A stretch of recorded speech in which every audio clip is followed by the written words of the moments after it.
Boa tarde a todos. Eu sou Wilson Melo, diretor do Departamento de Recursos Hídricos e Revitalização. Em nome da Secretaria Nacional de Segurança Hídrica, aqui do Ministério do Desenvolvimento Regional, eu agradeço a audiência desse webinar, que se inicia nesse momento.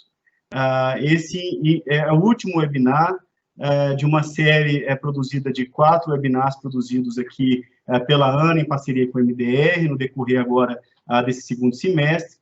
E o objetivo foi justamente propor conteúdos para a elaboração da Política Nacional de Recursos Hídricos, o PNRH, né, que está atualmente em elaboração, na parceria ainda em torno desses 2 órgãos, em articulação com o Conselho Nacional de Recursos Hídricos, para o horizonte de 2020 a 2040, né? O tema deste webinar de hoje, ele é extremamente relevante e estratégico para a construção da Política Nacional de Recursos Hídricos, né? Pois ela se baseia no fundamento da bacia hidrográfica, sendo a unidade territorial para a implantação e atuação do Sistema Nacional de Gerenciamento de Recursos Hídricos. Então, nessa perspectiva, o Plano Nacional, o Plano de Recursos Hídricos, né, das bacias hidrográficas, eles são um instrumento de gestão no nível tático para mitigar e minimizar e se antecipar a problemas relacionados a essa gestão nesse nível regional, né, nesse nível de unidade de gerenciamento integrado. Então, por fim, eu gostaria de destacar que, atualmente, conforme até o relatório de conjuntura, nós temos 12 planos de bacias interestaduais já concluídos, né, que representam 54% do território nacional, mas tão relevante quanto a existência do plano é justamente a garantia da sua efetivação e da sua implementação, né? Então, o maior desafio para o processo de elaboração do Plano Nacional de Recursos Hídricos, eu acredito que é justamente conceber, né, diretrizes e ações que justamente promovam essa maior efetividade dos instrumentos da política de recursos hídricos. Então, nessa seara, inclusive, destaco o papel super relevante da atuação dos comitês de bacias hidrográficas, na construção e na implementação desses processos de planejamento que passam como a base para fortalecimento desse espaço colegiado de gestão das águas. Então, eu, finalizando aqui essa fala inicial, eu agradeço ao pronto atendimento, ao convite realizado aos debatedores de hoje, e eu inicio, então, os agradecimentos ao senhor Paulo Varela, né, presidente do Comitê de Bacias Hidrográficas do Rio Piranhas-Açu, a quem, claro, com todo o histórico, inclusive, que uma passagem pela ANA, a gente agradece essas contribuições que certamente serão muito ricas para o nosso debate. Agradeço também a Sinara, obrigado, Sinara, pela presença. Ela representa a Associação Brasileira de Recursos Hídricos, né? E no CNRH ela coordena o grupo de acompanhamento do Plano de Recursos Hídricos da região hidrográfica do Paraguai. Obrigado, Sinara.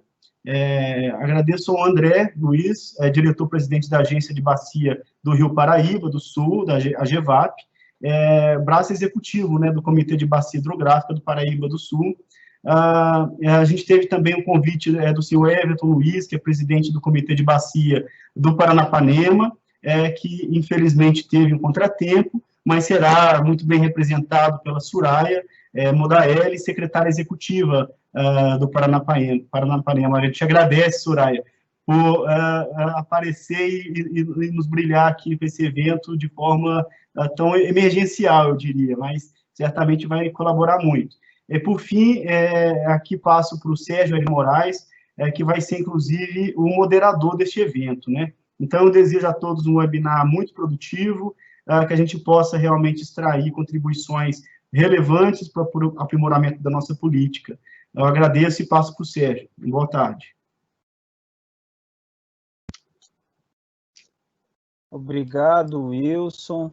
Boa tarde, né? Aproveito para dar uma boa tarde também a todas e todos que estão nos acompanhando, né? Eu queria, até num primeiro momento, dizer que estou bastante animado com esse webinar, né? Ele encerra uma série, como o Wilson colocou, né? E trata de um tema que é muito relevante na construção, aí, no planejamento de recursos hídricos no nosso país, né, e, em particular, na construção do novo Plano Nacional de Recursos Hídricos, que é justamente discutirmos, né, as experiências de planos de bacia, né, e a relação entre esses planos de bacia e o Plano Nacional de Recursos Hídricos, né. De forma recorrente, né, quando a gente fala assim da nossa federação, né, muito comum, né, nós falamos que temos a União, né, temos os estados, mas sempre falamos que é no município onde as coisas acontecem, né? E se a gente está falando assim de gestão de recursos hídricos, né, temos o Plano Nacional, temos os planos estaduais, mas é na bacia onde as coisas acontecem, né? Então é fundamental, né, que a gente discuta os planos de bacia, né, e nesse particular, né, os nossos debatedores, né, assim, além da ampla experiência e trajetória, né, na gestão de recursos hídricos do nosso país, eles estão aqui representando, né, quatro bacias e 4 planos de bacia, né, que nessa história mais recente aí da construção de planos de bacia, tem um caráter bastante inovador, né? Já tanto no seu processo como eles foram construídos, como na busca, né, que o Wilson comentou na abertura, né, com bastante pertinência, como nessa busca que nós temos de que o plano seja efetivamente implementado, que ele de fato seja um referencial na bacia, né? Ou seja o orientador da agenda de recursos hídricos na bacia hidrográfica, né? Que, como eu comentei, do ponto de vista aí da nossa gestão de recursos hídricos, é o território, a unidade territorial aí do nosso, de referência do nosso planejamento, e é onde, né, de fato, né, a gestão de recursos hídricos acontece, né? Então, além assim de estarem aqui representando, né, nessa discussão as bacias e a trajetória aí dos seus respectivos planos, né, eu diria assim que dificilmente eu estaria melhor acompanhado, né? Assim, são além de profissionais aí renomados, assim, são amigos assim bastante queridos, né, e que já renderam aí essa amizade muitas e muitas e muitas conversas, né, sobre o tema que nós vamos debater, né? E para começar, então, né, e contar um pouquinho aí da trajetória, né, do plano da bacia do Piancó-Piranhas-Açu, né, e uma trajetória e que o Paulo, né, Paulo Varela aí, que já foi apresentado, começa no seu trabalho, inclusive na própria ANA, né, Paulo, como diretor da ANA, né, e toda a reflexão que fizemos há algum tempo de que precisávamos de um plano operacional, né, e quando nos encaramos, né, o desafio provocados aí pelo comitê de elaborar o plano da bacia do Piancó-Piranhas-Açu, né, sabíamos que além, né, desse viés operacional, íamos lidar com uma realidade diferente, né, que é a realidade aí do nosso semiárido, né? Então, movidos aí a partir desse desafio, né, o plano foi desenvolvido, né, e eu queria, Paulo, aí que nessa sua apresentação, nessa sua fala inicial, né, pudesse aí contar um pouquinho dessa história para todos que estão nos acompanhando, né, para que a gente possa iniciar com o pé direito aí o nosso evento. Então, por favor, Paulo Varela, a palavra com você. Eu queria iniciar aqui dando boa tarde a você, Sérgio, ao Wilson, agradecer, né, o convite da ANA, do MDR, esses webinars, né, têm sido, assim, momentos importantes. Eu acho que nunca a gente falou tanto de água quanto agora, né, então acho que vocês estão de parabéns aí nesse trabalho. Dizer da minha imensa satisfação de dividir uma mesa com pessoas da estatura, né, aí da Sinara, do André, da Soraya, né, enfim, né, somos pessoas aqui, você falava amigos, realmente somos amigos, né, companheiros de estrada, mas uma coisa é certa que nos caracteriza aqui é que somos apaixonados por esse tema, né, essa é a nossa cachaça. Acho que teremos aí um um bate-papo legal. Também saudar aqui a Renata, agradecer aí o apoio que ela vem nos dando aí nesses últimos dias, nos testes, enfim, para que tudo corra bem. Bom, eu queria fazer assim uma reflexão inicial, antes de entrar na própria questão do Piranha-Açu, né? Nós estamos aí falando sobre essa questão de planos, e Sérgio já tocava nisso, né? Planos como instrumentos básicos de planejamento. E sem planejamento realmente fica difícil de ordenar alguma coisa. E se planejamento é importante para qualquer, enfim, atividade, eu diria que na área de recursos hídricos ele é ainda mais importante, ele é ainda mais essencial, porque nessa área de recursos hídricos nós temos aí uma dimensão que permeia todas as outras, né? Então, a ocupação do território, nós temos que estar preparado aí, né? A gente não pode entrar num canto que não tenha água, mas se tem terra, nós temos que ver para onde é que vamos, enfim, nós temos que organizar a questão da agricultura, da eletricidade e etc. Ou seja, um grande vetor aí do desenvolvimento. Portanto, os planos, eles são fundamentais em qualquer dimensão, mas eu diria que na questão dos recursos hídricos, eles são ainda mais importantes. Eu queria também aqui pincelar muito rapidamente as dimensões desse plano. O plano nacional, né, com a dimensão de um país tamanho do nosso, com a diversidade que tem, né, e aí com digamos assim, a missão de dar diretrizes, e essas diretrizes, e aqui eu quero chamar a atenção de que é muito importante, né, já foi antes e é agora, a percepção regional dessas diferenças regionais que nós temos no Brasil, porque as questões certamente, os desafios serão diferentes. Uma coisa é tratar das terras de muitas águas, de falar de 200 metros cúbicos por segundo de descarga, como é o caso lá do norte, né? Mas também com desafios, com distâncias imensas. Outra coisa é falar lá do nosso nordeste, onde a gente mede água com outra dimensão, por gota d'água, por cabaça, por copo e coisas assim. E além do mais, onde nós temos rios que, na maioria do tempo, não tem água. Na verdade, fazemos gestão da açudagem, né? Quer dizer, o nosso semiárido é uma terra, é um presente da açudagem que existe lá. Eu gosto de brincar que a gente aprendeu no livro de história que o Egito é um presente do Nilo. Eu gosto de dizer que o nosso semiárido é um presente dessa açudagem. Essa, pelo menos, a civilização que nós temos posta lá. Então, nós temos o plano nacional, nós temos os planos estaduais, que está aí no intermédio, e temos o plano de bacia. Hoje nós vamos tratar do plano de bacia, e eu queria aqui chamar a atenção, que para mim é o mais importante de todos, sem tirar a importância dos outros, porque, como o Sérgio falou, é onde nós vamos trabalhar a dimensão da realidade. O nível real está lá, os problemas estão lá, as pessoas estão lá, as águas caminham ali. Então, é na bacia onde nós temos que fazer com que as diretrizes do plano nacional, que se refletirão no plano estadual, possam ser efetivamente absorvidas. Mas aqui eu queria começar a chamar a atenção para o primeiro ponto, que podia ser um ponto de discussão. Essa relação é uma relação absolutamente bionívoca, porque a gente até no teste se perguntava como é que o plano pode influenciar aí. Eu acho que ele pode influenciar muito o plano nacional aqui, mas eu queria fazer a pergunta diferente: como é que nós podemos dar suporte para que o plano nacional possa trazer todas essas diretrizes? O tempo passa mais rápido do que a gente pensa, e lá vão 4 minutos, vamos entrar então aqui no nosso Piranhas. Quando a gente falava de fazer aí o plano, né, e discutia muito com o Sérgio, com nossos amigos lá na ANA, era um momento difícil, um momento especial. Nós estávamos no meio da maior seca da história recente, da maior estiagem da história recente. Com um problema de toda a ordem, né? Eu lembro que eu discutia muito com o Sérgio dizia: será que a gente não vai estar focado só nos problemas aqui? Olha, pode ser, mas é uma belíssima hora onde nós vamos ter a atenção das pessoas no foco e tal. Então, foi assim que foi feito. Nós procuramos fazer um plano que fosse absolutamente operacional, né?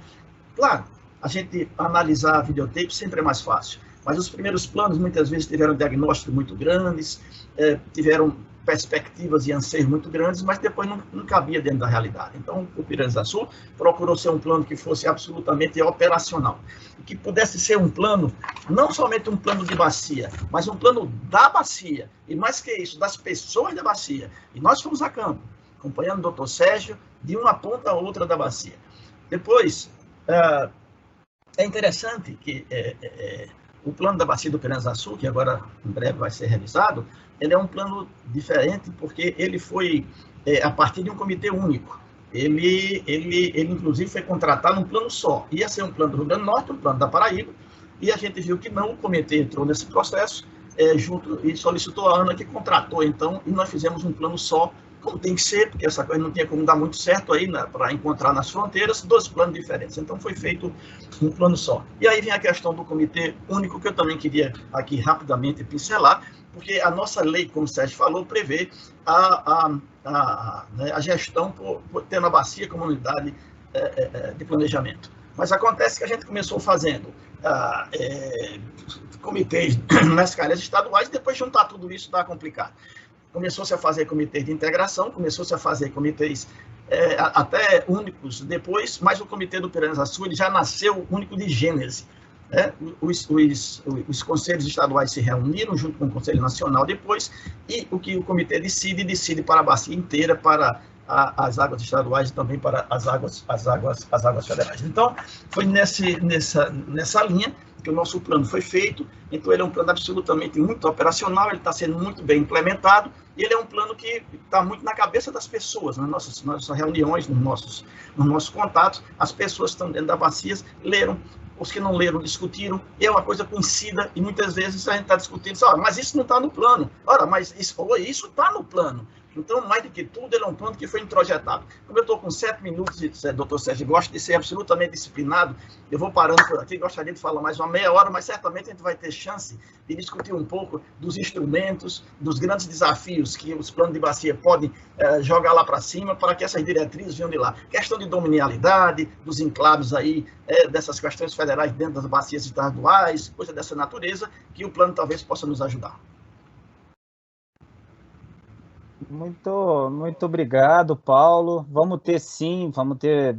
Eu não vou dizer que vamos ter bastante tempo, porque realmente essa modalidade aqui de webinar passa rápido demais, né? E principalmente para a gente que tá do lado de cá, mas sim, vamos ter tempo, e principalmente, né? E aí eu queria reforçar para os que estão nos acompanhando, né? Para que estimulem esse debate a partir de perguntas no chat, né? O chat está disponível, né? Façam suas perguntas pelo chat, que após essa fala inicial, né? Que tiveram tempo até para se preparar, né? Sabiam que iam falar dos planos, né? Na segunda parte, né? Quando nós abrirmos aí para as perguntas, é o de fato aí o quem sabe faz ao vivo, né? Serão as perguntas aí não combinadas, né, mas que certamente renderão aí um excelente debate. E aí eu vou passar agora para a Sinara, né, também uma amiga aí bastante querida e que acompanhou, né,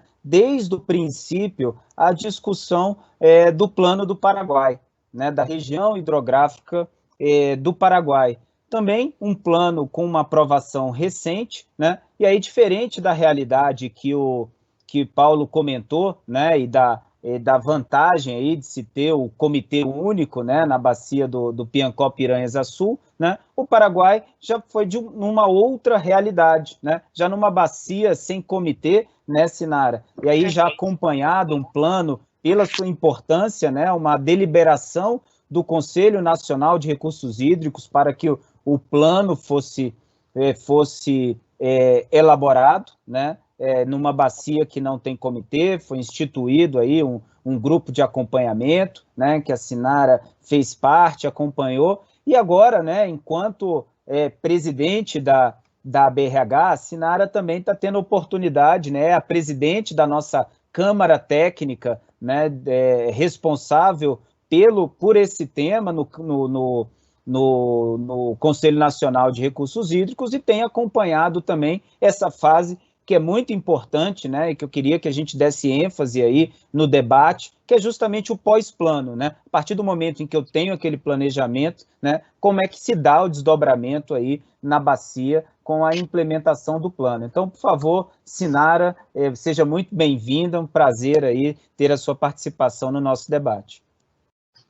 Bom, então, muito boa tarde, é um privilégio estar falando com vocês, pessoas queridas, com quem também está nos assistindo.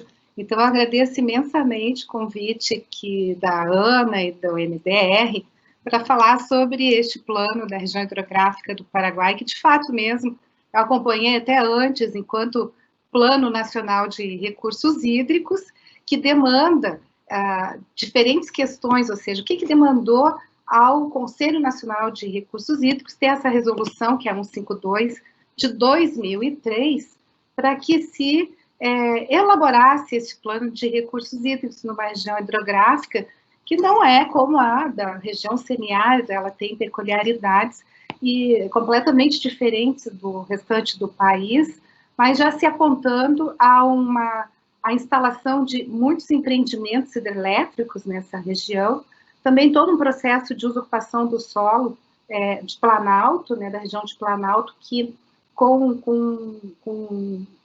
impactos no Pantanal, que está na planície. Então, já tinham recomendações do Comitê Nacional de Zonas Úmidas, de diferentes fóruns, para que se tivesse um instrumento de planejamento a este uso sustentável, né, das águas dessa região hidrográfica, diante dessas medidas existentes, né, com relação ao Pantanal, à conservação e proteção do Pantanal. Então, teve um longo processo de 2013 até a finalização de todo o processo do plano, e aí em 2018, por meio da resolução 196, de 8 de março, que aprova o plano. Então, desde lá teve essa resolução que decide pela elaboração em 2013, depois constitui este GAP, que é um grupo de acompanhamento que acompanha desde o início toda a preparação, diagnóstico, prognóstico, a consolidação do plano de ações, o manual operativo, enfim. E este GAP tem uma composição de membros representativos do governo, da União, do estado de Mato Grosso do Sul, onde grande parte dos territórios desses estados estão nessa região hidrográfica, né, do Paraguai, e do governo, da sociedade civil e também dos usuários da água. Né? Então, também teve um acompanhamento com várias ações relativas a consultas públicas, enfim, houve uma ampla divulgação deste processo como um todo, ficou muito legal, eu sou suspeita que participei o tempo todo, né? Teve discussões, assim, fantásticas, algumas bastante conflituosas, né? Em função da peculiaridade do Pantanal, da região hidrográfica, e esse plano se divide em 3 grandes finalidades, né? Ou seja, fortalecer a governança, oferecer os instrumentos, né, para as questões de águas superficiais e subterrâneas e garantir o uso múltiplo das águas. Em função dessas 3 grandes finalidades, foram subdivididos em 4 componentes estratégicos, e que destes 4 componentes estratégicos, a gente tem 17 objetivos específicos. O que é muito legal, o que eu considero assim, um grande avanço na elaboração do planejamento, ou seja, de um plano de recursos hídricos, é que cada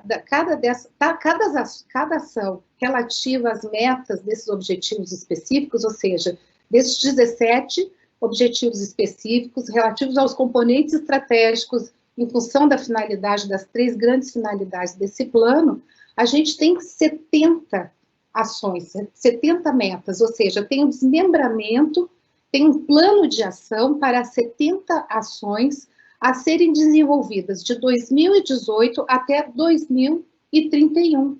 Ou seja, a gente tem todo um processo que está amplamente divulgado, está disponível no link da página da Agência Nacional de Águas e Saneamento Básico, todo o plano, todo o processo, ou seja, tudo, absolutamente tudo. Infelizmente, na 21ª reunião do GAP, ele foi extinto por conta de um decreto em 2019 que suspende e restringe colegiados, né, da instância federal, e o GAP ele se extingue, mas não deixou de existir este acompanhamento da implementação do plano, né, no âmbito do Conselho Nacional de Recursos Hídricos, ou seja, as competências de acompanhamento dos planos estão na Câmara Técnica de Planejamento e Articulação, que tem um grupo de trabalho composto também por representantes da sociedade, dos usuários de água, e também do governo, e que estão acompanhando a implementação. E já tem alguns resultados, ou seja, todos os estudos em relação aos efeitos, toda a avaliação, né, dos efeitos da implementação dos empreendimentos hidrelétricos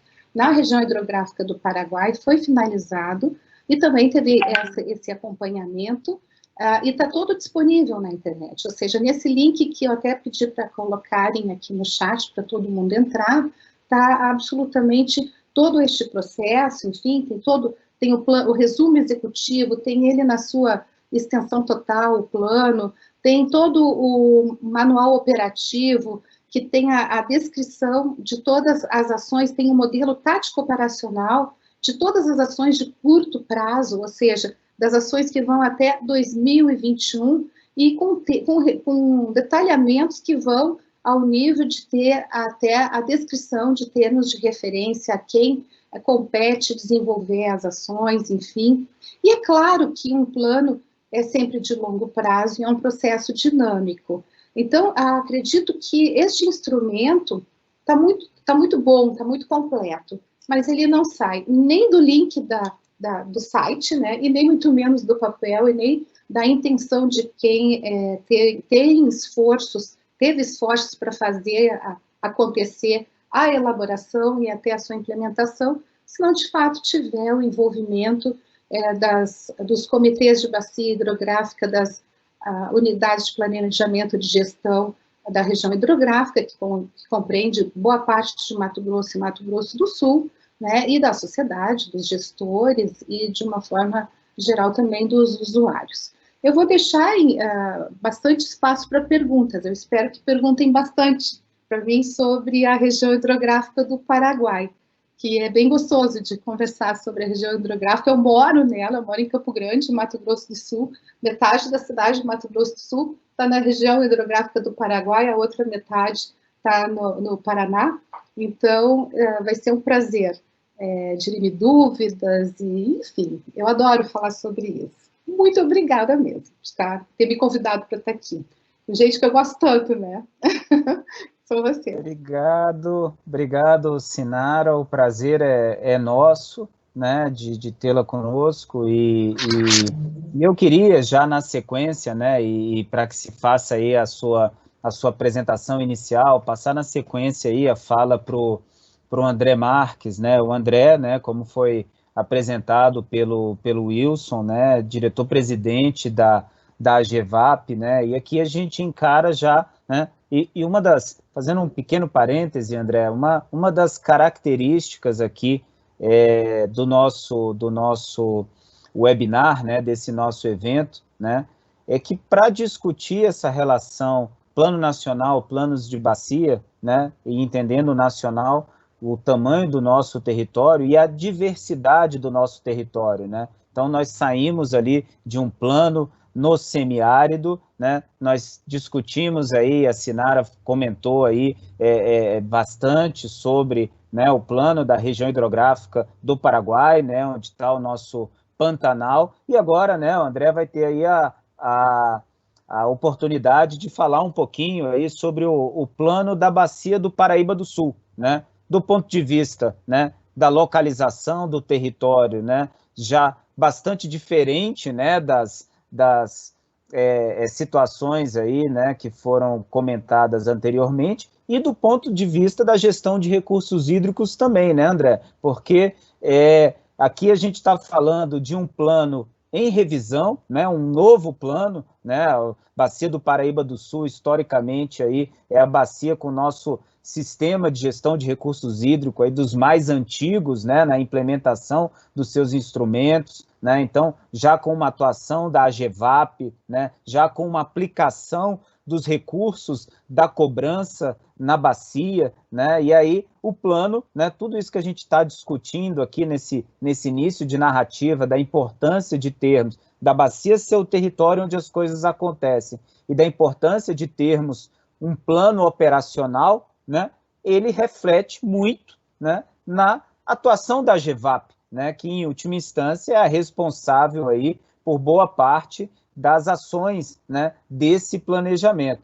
Além, né, e aí queria, André, também que você comentasse, né? Além também de toda essa necessidade da abordagem integrada, né? Uma integração que é do comitê com a GEVAP, com a ANA, de uma integração que envolve os 3 estados da bacia, né? Rio de Janeiro, São Paulo e Minas Gerais, e de uma integração, né, que envolve o comitê da bacia do Paraíba do Sul, o CEIVAP, né, e os seus afluentes, né? Então, é bastante integração, a necessidade de articulação muito grande. Essa foi a tônica, vem sendo, né, a tônica, é um plano em construção, né, vem sendo a tônica aí principal, né, dessa discussão na bacia do Paraíba do Sul. Então, por favor, André, suas falas iniciais, seja muito bem-vindo.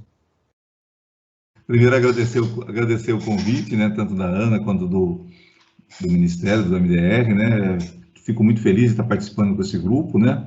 Primeiro, dizer que morei 6 meses em Campo Grande, maravilhosa cidade, viu, maravilhosa cidade, né, fico muito feliz. E falar um pouquinho do Paraíba do Sul é um prazer, né, até porque eu moro aqui já faz 30 anos, né, no Paraíba do Sul, né, na região, e a gente até pensa um pouquinho, né, hoje refletindo um pouco mais, né, a evolução do Comitê Federal também, a gente vê que foi muito grande, né, desde aquela época onde, na realidade, o entendimento do Comitê de Bacia era pequena. Hoje, né, quando a gente faz uma reflexão, a gente entende que, às vezes, até a paralisação do plano foi boa, né, quando você estava construindo um plano de bacia, de repente houve um problema com a empresa, lá atrás, parou de fazer o plano, contratou-se outra empresa para fazer o plano, e de repente a gente começa a fazer o plano e acontece um momento onde a gente fala, né, chega de repente uma conversa com a ANA, com todo mundo, com todos os... Gente, nós estamos fazendo um plano totalmente isolado, um plano para o federal e depois um plano para os comitês estaduais totalmente isolado um do outro. E você imagina São Paulo, né, o Paraíba do Sul paulista, né, fazendo também um outro plano junto. O Comitê Preto Paraibuno, né, a Bacia do Paraíba, para quem não conhece muito, né, na verdade são 7 comitês afluentes e um comitê federal, de repente também prevendo a construção de um outro plano de bacia, né? Então existia, na verdade, uma desintegração total no processo. E surge-se a ideia, né, de fazer por que não fazer um plano integrado com todo mundo, trazer todo mundo na mesa de negociação? E aí, sim, a gente acha que finalmente começou-se a rodar um plano, né, onde não se conseguia pactuar nada, e de repente agora nós conseguimos pactuar tudo, né? Então essa foi para mim uma evolução muito grande que aconteceu, não só de cada um ceder uma parte, cada um entender que a gente só vai fazer uma gestão da bacia se cada um ceder, ou seja, se tiver um grande pacto, né? Um grande pacto, eu diria até um pacto entre órgãos gestores, um pacto entre comitês de bacia e um pacto tanto em nível federal como estadual. Quer dizer, não tem jeito de São Paulo construir se a gente não pensar que toda a água, vamos chamar assim, a caixa d'água do Rio de Janeiro está em São Paulo, né? Então, esse pacto tem que acontecer de maneira muito forte. Então, esse, para mim, hoje é o grande mérito que tem nosso plano de bacia, né? Ele vive de pacto entre órgãos gestores, em pacto de comitê, e ele começa a construir, na realidade, ações que já estão quase em operação, ações que já estão acontecendo, né? A gente constrói aí um manual operativo. O manual operativo foi uma ferramenta tão interessante para a gente hoje, que tudo que nós vamos fazer como agência, a gente chama o manual operativo. Se a gente for fazer plano municipal de saneamento, o plano municipal de saneamento tem um manual operativo no final, né? O que a gente vai fazer, como dizia o Sérgio lá atrás, o day after, né? Então, a gente está tudo agora que a gente vai fazer praticamente, a gente traz um manual operativo, porque a gente acha que tem que fazer algo que seja operacional. Então, o que nós ficamos muito felizes hoje é ver os órgãos gestores sentados, né, discutindo. Nós pusemos um programa, por exemplo, que a gente chama de monitorar, onde a gente vê a CETESB, o DAE, a gente vê, na realidade, o INEA, vê o IGAN, todo mundo sentado, explicando os seus problemas, explicando as suas necessidades, e se fecha um pacto de qual que é o melhor programa que nós podemos fazer para fazer o monitoramento da bacia. Então, eu acho que a gente começa aí a ter um plano totalmente diferente, onde as ações integradas dos comitês estaduais com o Comitê Federal vão acontecer, a troca de experiência entre projetos bem-sucedidos ou boas práticas, né, já acontece também. Então, eu acho que a integração que acontece hoje realmente nessa construção do plano vão dar reflexos muito interessantes, né? Ela começou, vamos chamar assim, tímida, né? Coisas que nós não conseguimos aprovar ficavam 4, 5 anos lutando para tentar aprovar, de repente, agora em 2 meses foi aprovado, né, a situação. Então, a gente realmente vive um momento feliz, né, na construção do nosso plano. Eu acho que muitos desdobramentos interessantes vão ter. E eu acrescentaria que no plano, né, a gente talvez tenha que criar alguns, de todos os cenários que a gente já cria para um plano, eu acho que agora no Paraíba a gente precisa criar também aquele cenário da crise hídrica, né? Agora tem um cenário que tem que ser discutido no plano, nós temos que trazer esse cenário de crise hídrica, que já virou quase uma constante, né? E trazer junto com isso também a matriz de responsabilidade em cima disso, né? Eu acho que é muito importante. Hoje a gente, graças a Deus, o CEIVAP, quando passou pela crise hídrica, ele tinha ali um grupo já formado lá atrás, e conseguiu dar vazão, e conseguiu, com essa integração, talvez o GTOH, né, de acompanhamento das operações hidráulicas do CEIVAP, já era um grupo de integração, né, muito forte, porque no momento de crise a gente se ajuda naturalmente, e agora nós estamos aprendendo a construir um plano integrado, construir um plano onde cada um tem voz, tanto os comitês estaduais, o comitê federal. Eu acho que a gente está aprendendo a dividir, né, dividir para somar, né, como diria aí nossos grandes filósofos, né? Então, eu acho que é um momento muito interessante. E o que eu diria, né? A gente vai sair com certeza com um plano muito operacional, né? O plano nosso vai ser realmente, talvez ele já saia colocado na rua, né? Tanto que a gente está fazendo já o plano de gerenciamento de risco, que era uma previsão de ter lá atrás, e já está acontecendo hoje, já foi licitado, já está na rua acontecendo, já com a entrega do produto 1, por exemplo. Então, eu fico muito feliz, né, de poder aqui estar trocando essa experiência. E isso é mérito, acho que, de uma evolução natural que foi acontecendo, né? Não só do Comitê Federal, como dos comitês estaduais, e a gente agora vive esse momento muito interessante de construir um plano sinérgico com a bacia, que eu acho que vai gerar bons frutos, principalmente da gente fazer a transformação da bacia como unidade de planejamento, né? Eu não posso, o plano estadual de São Paulo, totalmente separado do plano do Rio, como separado do plano de Minas, e aí não conversar. Eu acho que a gente está construindo agora, finalmente, o plano da bacia, do Paraíba do Sul. É isso, Sérgio. Muito obrigado, André.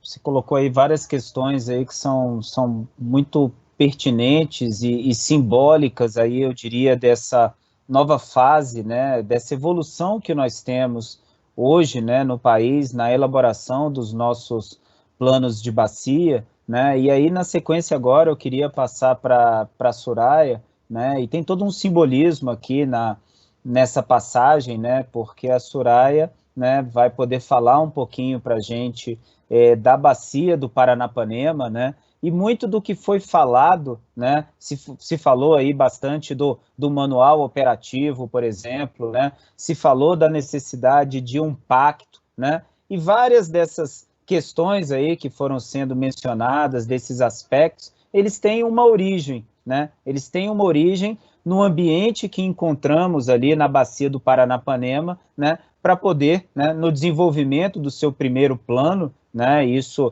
remonta aí 2016, já é a aprovação do plano, então até um pouquinho antes disso, né, e primeiro teve esse estabelecimento de um pacto, né, um pacto com a diretoria do comitê e depois com a bacia, de que precisávamos fazer um plano diferente, né? E eu me lembro, né, quando a gente iniciou essa discussão, Soraya, lá na bacia do Paranapanema, né, nós falávamos o seguinte: olha, nós não sabemos se vai dar certo, mas se não der certo no Paranapanema, nós temos certeza que não vai dar certo em nenhuma outra bacia, né?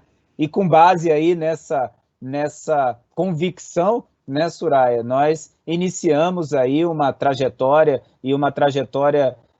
de sucesso, né? Então queria agradecer, né, especialmente aí a sua participação, né? Lamentamos aí a ausência do Everton, mas aqui muito bem, a bacia muito bem representada, dá um equilíbrio de gênero aí também importante aí ao nosso debate, né? Então, por favor, Soraya, com você aí a palavra para nos falar um pouquinho aí do Paranapanema, que você conhece tão bem. Cara, Sérgio, e nossa, como é bom, né, ver você, a Sinara, o Paulo, o André, eu agradeço, vou tentar socorrer realmente o Everton, né, uma pena, porque ele é fantástico, E falar do plano é o que você disse, né? Falar do plano do Paranapanema para nós é um motivo de muito orgulho, né? O Paulo também citou, né? Nós que estamos envolvidos na gestão, a gente se apaixona pelo tema, né? Ficamos um pouco malucos, né? E a gente realmente torce para que dê certo, se envolve de corpo e alma. E o processo do Paranapanema foi exatamente esse o sentimento, né? O Paranapanema, ele é o rio que une o estado de São Paulo ao estado do Paraná. Tá? Nós estamos vivendo hoje uma crise hídrica nos nossos reservatórios, que está sendo uma oportunidade fantástica para o nosso processo de revisão que vai se iniciar e também para o diálogo com a sociedade. Mas toda essa história começou, como o Sérgio falou, logo depois que o comitê foi instituído, em dezembro de 2012, né? Nós tomamos a decisão que iríamos passar o primeiro instrumento de gestão e seria o plano, né? E aí já começou as inovações, né? Nós não queríamos um termo de referência que uma empresa trouxesse ali para a gente e ela tivesse o controle do processo. Nós iniciamos o nosso plano com notas técnicas feitas por especialistas, por técnicos da ANA, e compartilhado com os técnicos da bacia hidrográfica. Então, o termo de referência do nosso plano, ele foi construído muito tecnicamente pelos técnicos da bacia, que já sabiam o que eles queriam desse plano, né? Eu tive muitas experiências em planos de comitês afluentes aqui de São Paulo, e realmente eu não acreditava muito no processo, né? Porque nunca eles de fato aconteceram, né? O processo acontecia com uma oficina, outra não tinha muito envolvimento, e depois que o plano era aprovado, não havia uma implementação. E a proposta do Paranapanema, então, começou dessa forma, e tínhamos uma base muito sólida com as universidades, né? Então, em especial aí a UEM e a Unesp, que já tinham todo um conhecimento, né? Uma bagagem para nos subsidiar na elaboração, no diagnóstico. Uma outra questão, como o André falou, que para nós era fundamental, não dava para falar de um plano da calha, nós tínhamos que falar olhando a bacia como um todo, e nós tínhamos que mostrar aos comitês afluentes, são 3 no estado de São Paulo, 3 no estado do Paraná, que essa é a bacia hidrográfica. Então, tudo o que nós fizermos tem que ser articulado. O comitê, apesar de não existir essa figura na lei, o Paranapanema assumiu o papel de um comitê de integração.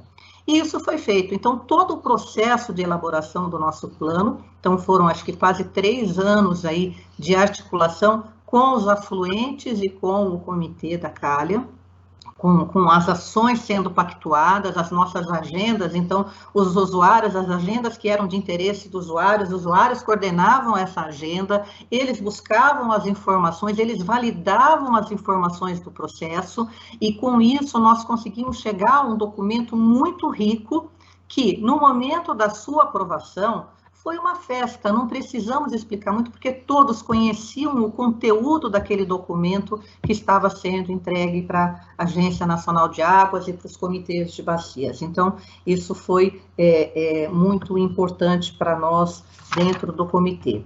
Uma outra questão que veio na sequência, né, uma inovação, né, então a gente adora esses desafios, né, de ser o primeiro, de ser o piloto, foi o MOP. Gente, mas o que é o MOP, né?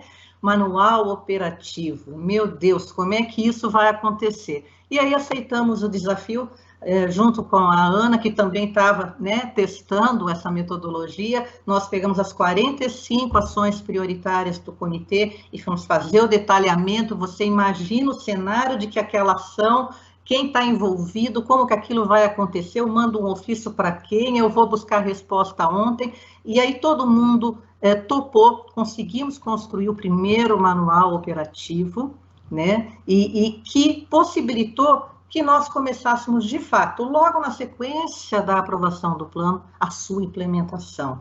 Gente, falar isso parece até que é um sonho, né, porque a gente nunca tinha visto isso, de fato, num plano, né, mas aí veio a ferramenta Channel, que é uma outra ferramenta nova, que nos permite acompanhar em tempo real. Aliás, eu falo que ela é muito chata, porque se tem uma ação que está atrasada, ela já manda um e-mail para você, a ação está atrasada, a ação está atrasada. Então, você tem ali uma ferramenta hoje que te diz, né, como é que estão as ações do teu plano. Então, hoje no Paranapanema, eu sei exatamente que das 45 ações do plano, 24 estão em andamento, 8 ações estão concluídas, e 13 não foram iniciadas. Mas não foram iniciadas não porque o comitê não teve essa capacidade, porque são ações que vão precisar agora passar no processo de revisão e a gente vai ter que conversar um pouco, porque talvez tenha que ser feito alguns ajustes, ela não seria de curto prazo, talvez de médio prazo. Mas eu acho que o importante aqui dessa história, então, hoje, o plano, ele é de domínio dos membros do comitê. Os membros do comitê conhecem o plano. Uma discussão nossa de Câmara Técnica para tratar das ações do plano, ela é muito rica, porque todo mundo sabe do que está discutindo. Então, esse senso de pertencimento, né, não só da bacia, mas daquele documento que foi pactuado, ele é muito forte e o plano foi responsável por isso. O envolvimento da universidade nos ajuda muito com o preenchimento das lacunas de conhecimento que nós identificamos no momento da elaboração do plano. Hoje nós temos uma rede Uniparanapanema com todas as universidades da bacia que está sendo criada, está sendo fortalecida. Nós temos uma proposta de instituir um centro de referência de estudos e pesquisas do Paranapanema com a Unesp, estamos aguardando as formalizações, porque entendemos que a universidade, e a Sinara é da universidade, ela sabe disso, é fundamental para todo esse planejamento que a gente faz. Mas também temos a preocupação com a articulação política, o comitê é um ente político, né? Não adianta a gente querer dizer que não é. Então, nós temos prefeitos presidentes dos comitês afluentes, nós temos prefeitos no plenário do comitê e nós temos uma Câmara Técnica de Articulação Política, que tem a função de pegar aquelas ações do nosso plano, que depende de um diálogo político, de uma articulação política e fazer, então, em nome do comitê, essa articulação junto com a diretoria. Então, dando um equilíbrio entre o que o técnico nos diz que precisa ser feito e o que politicamente é possível ser feito nesse momento. Então, esse é um aspecto muito importante. Que mais que eu poderia... Bom, acho que agora a gente tem um desafio aí, que é a revisão do nosso plano, né?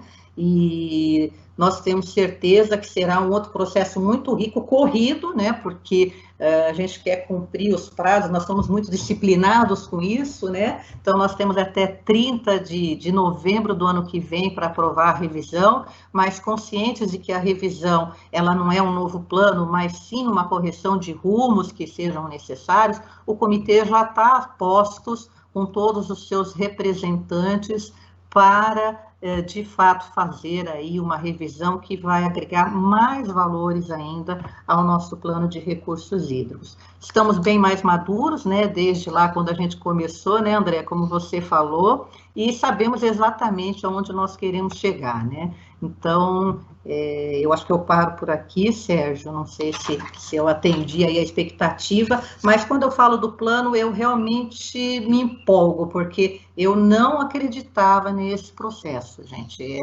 Era um processo bem morno, era uma coisa chata, mas agora não. A gente vê que, de fato, é muito gostoso esse momento de integração de todos os segmentos, e todos trabalham na mesma linha, né? Não está ninguém ali para pegar ninguém, para ficar preocupado com alguma coisa que num determinado segmento quer atrapalhar. Não, há um senso, né, de integração, de engajamento muito forte, por isso que #eu sou Paranapanema. Muito legal, Soraya, muito obrigado, né? Não preciso nem responder a sua pergunta aí sobre as expectativas, né? Assim, eu tenho certeza aí que todos terão aí a resposta, todas e todas aí que estão nos assistindo, a resposta na ponta da língua. E você comentou aí sobre o amadurecimento, né, do nosso sistema, e aí queria, e já entrando aqui na discussão promovida no nosso chat, né, e aproveitar aí, né, estou falando de amadurecimento, né, Paulo, e já vou começar aí o debate, né, assim, com toda a sua experiência aí, trajetória de recursos hídricos, né, já que você pudesse abordar, né, o Lana está nos acompanhando, né, e já colocou a pergunta que, na verdade, é a motivadora do nosso debate, né, ele já coloca a questão, né, dessa relação entre os planos, né, os planos estaduais, o plano nacional, os planos de bacia hidrográfica, os planos, lembrando que os planos de bacia hidrográfica, nós temos as bacias interestaduais, né, que nós estamos trazendo aqui para discussão, mas nós também temos as bacias afluentes, né, e que foram aí comentadas, por exemplo, na fala do André. E na prática, quando a gente pensa na receita de bolo de plano, né, parece que todo plano vai ser igual. Ele vai só numa escala nacional ou numa escala de bacia hidrográfica, mas eles vão seguir uma receita de bolo, né? E parece que a questão-chave, né, que se coloca aí na construção do novo plano nacional, né, parece ser que não, é claro, se todos são feitos da mesma forma, mas são escalas absolutamente distintas, tem algum erro de lógica aí, né? Então, se você pudesse explorar aí, e você comentou na introdução, e a gente ficou com aquele gostinho de quero mais, né, que era uma relação de mão dupla, né, do plano nacional para o plano de bacia, do plano de bacia para o plano nacional. Então, Paulo, se pudesse aproveitar aí essa pergunta do Lana e comentar um pouquinho para a gente sobre essa relação entre as diferentes escalas de plano, por favor. Ok, Sérgio. Bom, antes de mais nada, um abraço grande aí para o Lana, né? A gente vai matando as saudades aqui de quem a gente está vendo e de quem também está à distância. Eu fazia de entrar para a reflexão, Sérgio, que as histórias serão diferentes a cada vez, né? Cada comitê vai seguir a sua própria história, cada bacia vai ter a sua trajetória, e nada disso vai ser igual, muito embora os grandes eixos sejam.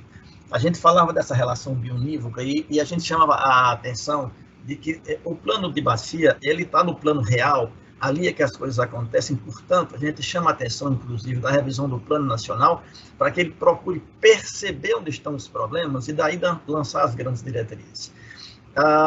Ainda no plano de bacia, evidentemente que a própria aplicação dos instrumentos, que aqui já foi, assim, de alguma forma pincelada, não é? Em voo de cruzeiro vai muito bem, mas a gente precisa de diretrizes, né, que o próprio plano da bacia vai trazendo para momentos de crise, de eventos extremos, né? Aqui no plano da bacia, por exemplo, a gente está falando de inovação, de um plano operacional que começa realmente já com as obras andando, seguindo ele e tal. Por exemplo, se criou, Sérgio, a questão aí dos estados hidrológicos e uma forma de que a gente possa agir na frente, não é? Isso foi a inovação da ANA, trazendo em estados hidrológicos diferentes, a gente possa começar a agir com antecedência para evitar o que aconteceu agora, de a gente chegar assim, de cima da bucha e dizer que o camarada não vai ter água no próximo mês ou coisas assim.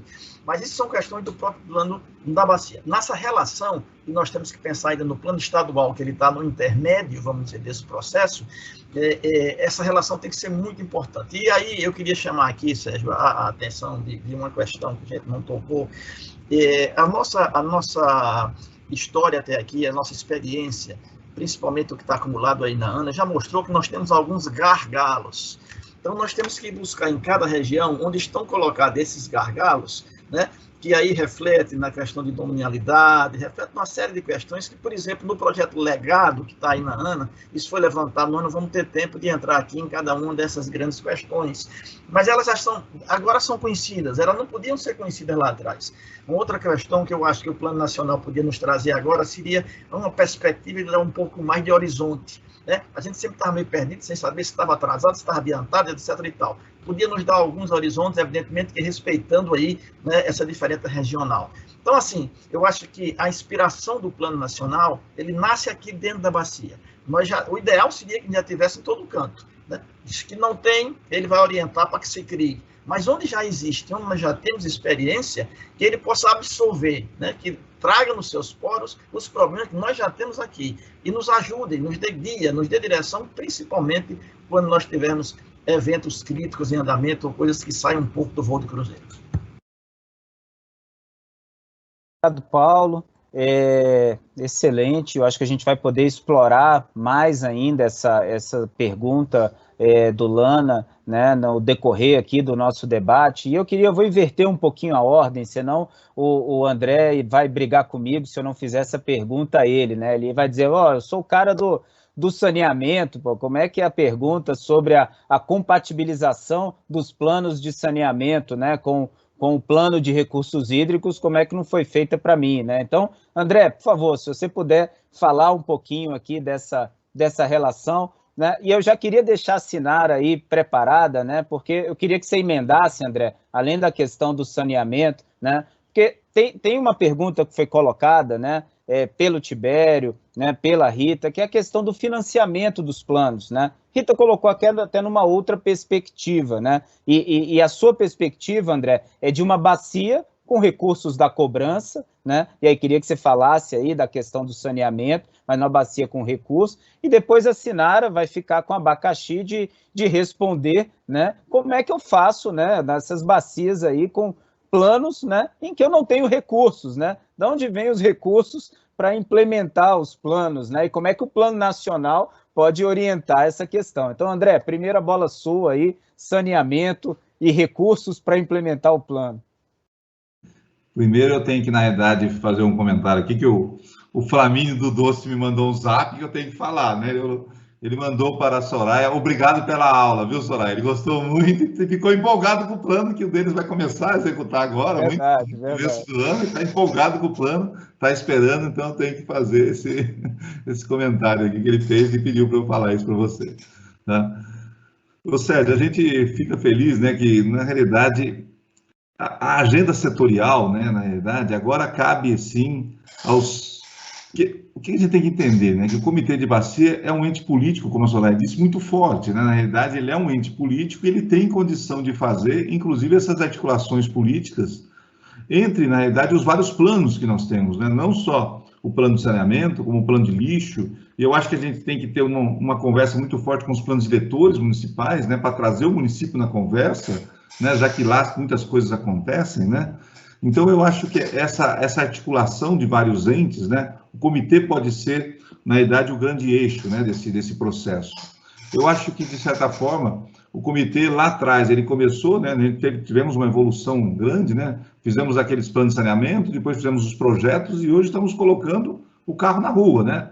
Nós estamos fazendo, quer queira, quer não, a partir desse ano, nosso programa de agenda setorial em relação ao esgoto, né, um programa chamado ProTratar, nós estamos, na realidade, fazendo agora, atingindo 8 municípios que o comitê fez a universalização. Podem ser pequenos, grandes, né? Mas, pô, é fazer alguma coisa de fato que aconteça, né? É fazer uma gestão para os resultados, né? Então, a gente fica feliz com essa evolução. Eu acho que os planos de saneamento, como, na realidade, todos os planos que existem hoje, né? Nós não podemos deixar eles perdidos, eles têm que fazer essa integração. E como o Paulo falou, né, a água acaba sendo o indutor, né, a água vira o indutor de tudo, né, não existe nada, né, nem desenvolvimento, nem nada, se a gente não tiver água como indutor. Então, acho que isso hoje é um grande foco. A gente falava muito que a matéria multidisciplinar é o meio ambiente, né, e na realidade o meio ambiente com a água eles estão totalmente unidos nessa interdisciplinaridade, né. Então, a gente fica muito feliz, né. Fiquei feliz até com a Soraya falar da Unesp, né, já que eu venho da Unesp, né, então fiquei feliz, viu? Parabéns aí pela Unesp. Então, eu acho que realmente a gente tem que trazer todos esses planos, os planos de saneamento hoje, eles são uma referência para a gente, né, e a gente tem que, de certa forma, usar os planos de saneamento e de certa forma, trabalhar com os municípios para que eles aconteçam. Eu acho que é fundamental isso para a gente não tem como, na realidade, falar de planos se a gente não vai poder, na realidade, executá-los, né. Eu acho que faltou nos planos de saneamento, que hoje para nós não falta mais, né? Quando a gente faz qualquer plano de lixo, de saneamento, a gente já coloca o MOP nele, né? Então, como é que a gente vai fazer agora a implantação do plano de lixo? Por exemplo, baseado na Lei 12.305, como é que nós vamos fazer agora a implantação desse plano? E eu acho que começa a surgir agora também um novo viés, né? Que são os recursos onerosos. Eu acho que começa agora a falar um pouquinho, como você falou, né, Sérgio? Eu acho que tem uma opção agora que começa a surgir aí, um trabalho muito grande feito pela ANA, com a possibilidade também de os recursos virarem parte onerosos, parte não onerosos, quer dizer, começa a dar um novo viés, né? Como vai ser? Então, o Plano Nacional, para mim, também tem que trazer um viés de como vai ser essa relação, né? Como é que vai ser essa relação com recursos onerosos? Eu acho que a gente tem que achar caminhos, e para mim, eu falo o seguinte, né? Como fazer? Nós vamos ter 10 estratégias. Qual que é a melhor? Eu acho que, às vezes, eu acredito que nós vamos ter que usar todas, né? Todas as estratégias, né? Porque às vezes, num local, uma estratégia é melhor que a outra, e às vezes, no mesmo local, várias estratégias são necessárias. Então, eu acho que nós temos que trazer os recursos onerosos, temos que discutir os recursos da compensação financeira, ele tem que vir também à tona para a gente ser discutido, né? Eu acho que é muito importante. E não podemos, na realidade, sempre estar levando, né, essa parte da discussão da cobrança, nós temos locais aprovados a cobrança, só não consegue implementar, né? Talvez não ter entendido a lei ainda, né? Talvez não tenha entendido o preceito da lei. Então, eu fico feliz de poder falar que na Bacia a gente consegue agora trazer os planos de saneamento à baila, trazer os projetos de esgotamento. É lógico que é uma evolução que vai acontecendo com os anos, né? Mas eu vejo que eles são totalmente integrados e integráveis, né? Totalmente, com o plano de recursos hídricos. E é papel, não só da ANA, como do comitê, de todos nós aqui, fazer essa integração. Então, o que eu vejo hoje muito forte não adianta a gente falar de recuperação da qualidade da água se a gente não falar, na realidade, em saneamento, né? Não adianta a gente, né? Não é discutir, a gente tem que discutir a agenda azul, sim, mas temos que discutir a marrom e temos que discutir a verde, né? Faz parte do processo. E a marrom, na realidade, nós temos os atores aí, e talvez o marco regulatório de saneamento talvez vai trazer também um novo modelo, né? Que nós vamos ter que explorar ele também. Então, a gente hoje entende que nós vamos precisar fazer uma ação muito forte, né? Eu trabalho, como você falou, há 32 anos de saneamento, não posso admitir que nós estamos piorando, não posso aceitar isso, né? Nós temos que melhorar de alguma forma. E eu acredito agora, não sei se o marco vai ser o melhor caminho, mas que seja um caminho e que a gente vai ter que adotar, horas ele, ora outros, mas achar o caminho e o melhor caminho para poder realmente melhorar a qualidade do rio. Eu não quero mais nem discutir da estação, quero discutir como é que está a qualidade do rio. A estação tem que ser construída por alguém. Eu quero saber como é que vai melhorar a qualidade do rio.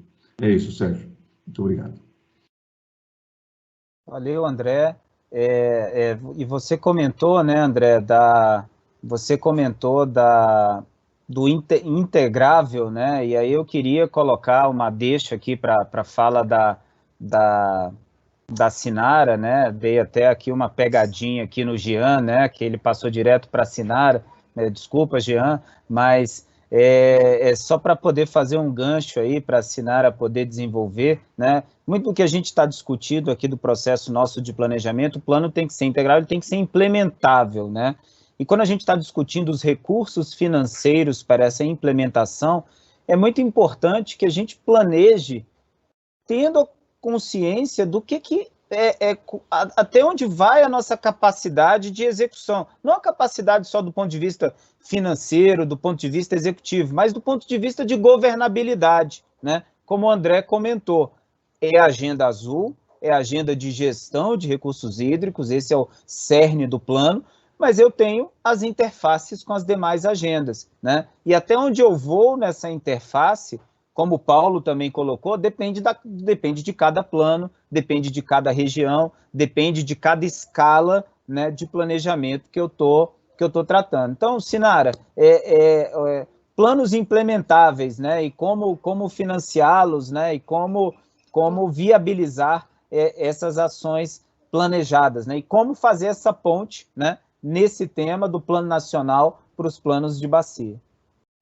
Bom, o Sérgio fez uma pegadinha do Sérgio, mas também me ajudou na resposta, porque tu já deu o introito do que me economiza a comentar. É claro que vai ter que ter essa interface, essa integração, usar de todas as maneiras possíveis, todos os instrumentos possíveis, mas numa região hidrográfica, onde a gente tem o Pantanal, que é patrimônio da humanidade, inicialmente, e a gente não tem aquele conflito configurado de águas, como em outras bacias que têm usos múltiplos, efetivos, com muitos usuários, e onde a cobrança ela tem viabilidade.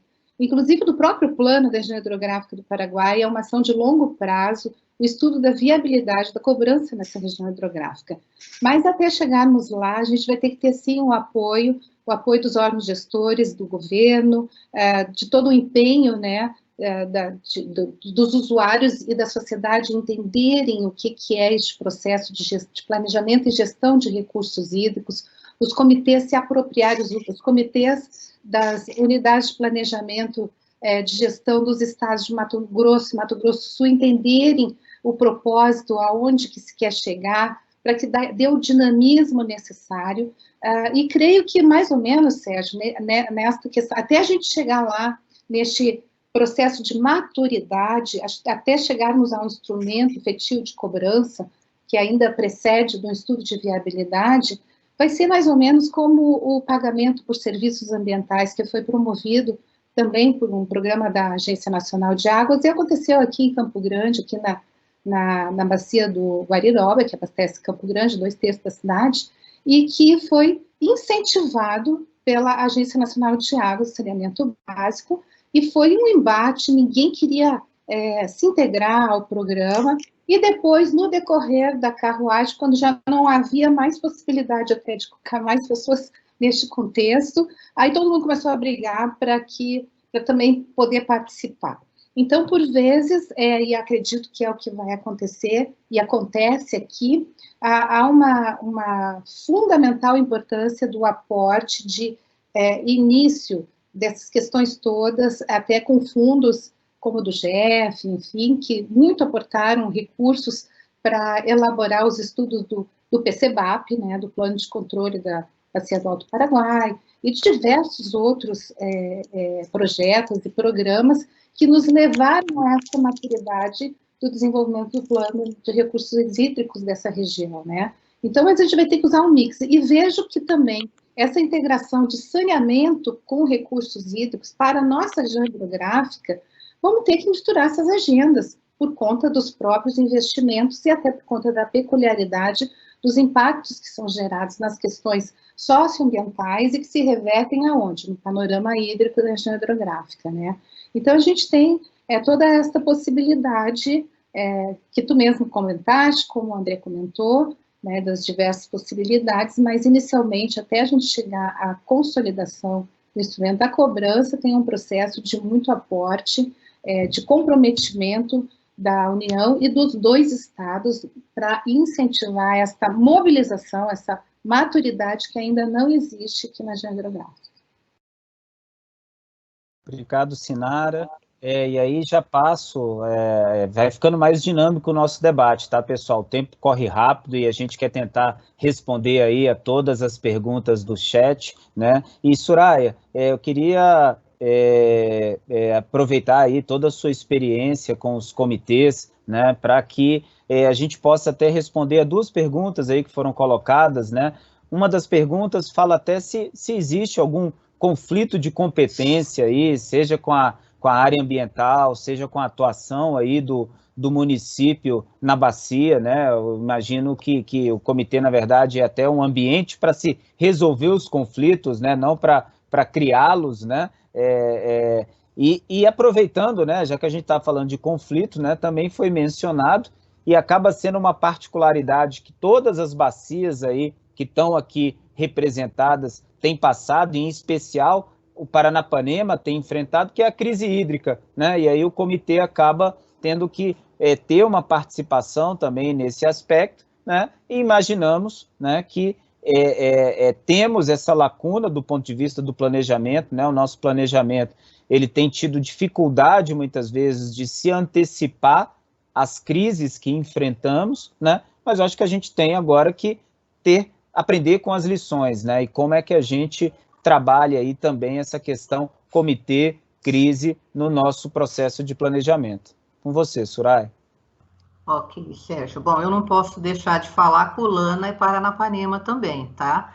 Ele tem um pouco dele também no nosso plano, né? Então, o Lana participou aí das oficinas, então também contribuiu aí com a gente com o Paranapanema.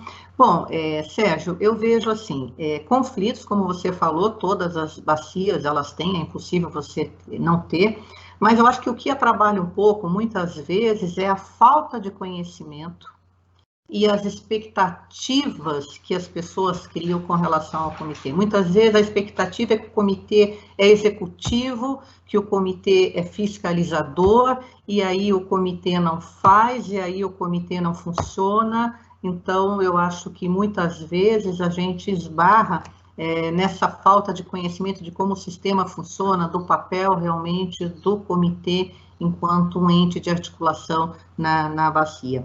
E isso a gente tem procurado aqui no Paranapanema resolver numa relação de transparência.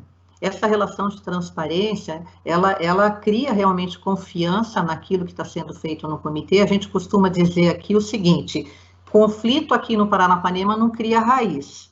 Então, a gente tem que sentar para conversar, qualquer que seja o assunto, nós vamos colocar todos os envolvidos, nós vamos sentar e nós vamos conversar até onde for necessário para que se resolva o conflito. Reunião plenária, nós temos uma reunião com antecedência, um dia antes, com os membros do comitê, a pauta está madura, a pauta está ok, podemos ir para plenário? Podemos ir para plenário. Não podemos, tira o item de pauta. Então, a gente sempre tem muito esse cuidado de não potencializar os conflitos e tentar ter esse espírito de diálogo. A crise, como você falou, foi uma novidade para nós. No nosso plano não havia essa previsão, né, de uma situação de crise, né, como é que a gente trataria. Então, a gente está aprendendo, mas a sala de crise do Paranapanema, ela está sendo fantástica, porque a gente está conseguindo fazer com que os usuários venham para a sala de crise.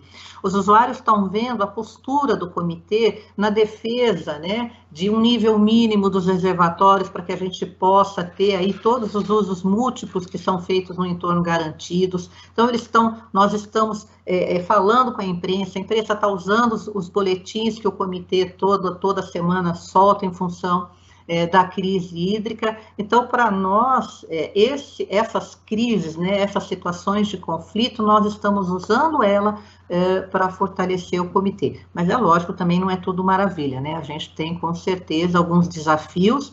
E só falar, o André falou da questão dos planos de saneamento, como é que nós estamos trabalhando aqui. Nós entendemos que o comitê, na verdade, ele tem um papel aí de indutor mesmo, né, de apoiar. Então, hoje nós temos um mapeamento de todos os 247 municípios da bacia, quais têm o seu plano de saneamento, quais estão com planos parados em alguma determinada instância e qual não tem. Para quê? Para que a gente possa fazer, a partir da nossa Câmara de Articulação Política, uma articulação com os prefeitos, que agora tomam posse dia 1º de janeiro, para que os prefeitos entendam a importância de ter o seu plano de saneamento. Então, a gente faz do comitê esse articulador para as ações que precisam ser feitas, porque não cabe ao comitê fazer o plano de saneamento.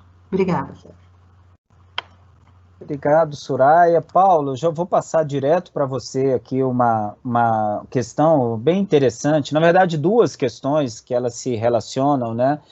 Uma pergunta aí sobre a compatibilização dos diversos horizontes temporais de cada plano, né? E a gente imagina, né, e tem trabalhado, né, e falamos disso aí anteriormente, né, que o plano mais efetivo, né, a gente acaba trabalhando com ciclos de implementação. Eu não consigo prever tudo até o horizonte final do plano, né? 20 anos de plano, o que vai acontecer no 19º ano, né? Então, eu vou trabalhando e detalhando esses ciclos de implementação, isso leva para revisões dos planos, né? Soraya falou da revisão do plano do Paranapanema, plano da bacia do Piancó-Piranhas-Açu também passando por um processo de revisão, né, de ajuste aí desse contexto. Aí o Emílio me fez uma pergunta que, como minha função aqui não é responder pergunta, eu já matei no peito e estou passando para você, né, passando a bola para você, que é se vamos ter reuniões públicas aí nessa revisão do plano da bacia do Piancó-Piranhas-Açu. Então, falar um pouquinho aí dos horizontes de plano, dessa questão da revisão, dos ciclos de implementação. Paulo. Ok, Sérgio, você já deu aí uma boa pista, né? Eu acho que nós temos que pensar, o horizonte é infinito, né? Por mais que a gente se aproxime dele, ele vai sempre se afastar um pouquinho mais.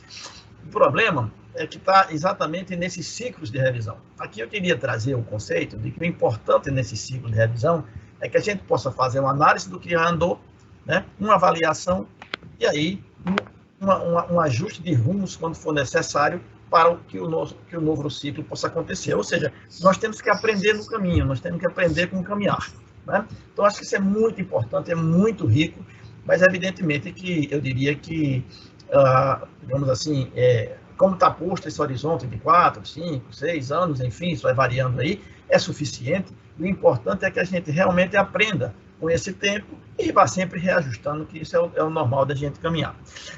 Em relação ao plano nacional, aqui eu acho que a gente pode avançar. Quer dizer, agora já temos, digamos assim, a massa cromossomial aí acumulada, para que a gente agora possa dar algumas diretrizes, algumas balizas, mas que isso acho que faltou nele já lá na nascença, lá no início dele, mas agora eu acho que é tempo da gente da gente corrigir essa questão. Em relação às reuniões presenciais, que o doutor Emílio pergunta, eu digo com certeza que sim, mas não sei em qual revisão, ou em qual horizonte. Isso vai depender aí de como seguir aí essa... Né? Agora parece que nós vamos estar tendo uma rebordosa, né? Mas isso não é o mais importante, sabe Sérgio? Eu queria trazer aqui, aproveitar aqui, não foi da pergunta, mas a gente vai juntando aqui as nossas reflexões, na verdade. Essa implementação do plano nos remete sempre ao nosso comitê. E eu queria trazer aqui, aí, da natureza desse outro instrumento, desse outro ente, vamos dizer assim, que é um comitê, que não pode ser visto por pedaço. Ele é um todo e ele somos todos nós. E a força, a voz do comitê, se ela realmente estiver fechada em todos os componentes que o compõem, poder público, usuários, etc., sociedade civil, tem uma força política imensa, né? Nós estamos conseguindo aqui, porque, veja bem, um plano de recursos hídricos, a sua aplicação, ela está muito mais além do que implementar instrumento. No fundo, a gente tem que gerenciar a implementação de todo mundo, porque nós somos permeáveis a tudo isso, e para a gente andar bem, precisa que a agricultura e precisa lá que o meio ambiente ande bem, precisa que a indústria vá, e etc. e tal. Então, nós temos que fazer isso.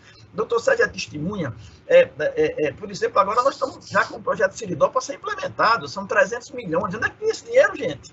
Eu não tenho nenhuma dúvida que foi a força do comitê, e quando eu falo comitê, não é a diretoria do comitê, é o Estado do Rio Grande do Norte, enfim, junto com a ANA, com os usuários, com todo mundo junto, trabalhando, né, nas diversas dimensões, estamos conseguindo, implementando aí bastante bem do nosso plano. Então, assim, essas coisas todas se casam, essas escalas que o Sérgio falou, de um plano nacional, de um plano estadual, do plano de bacia, e aí eu acho que o comitê é realmente o âmbito que tem que protagonizar todo esse processo. É nesse meio, né?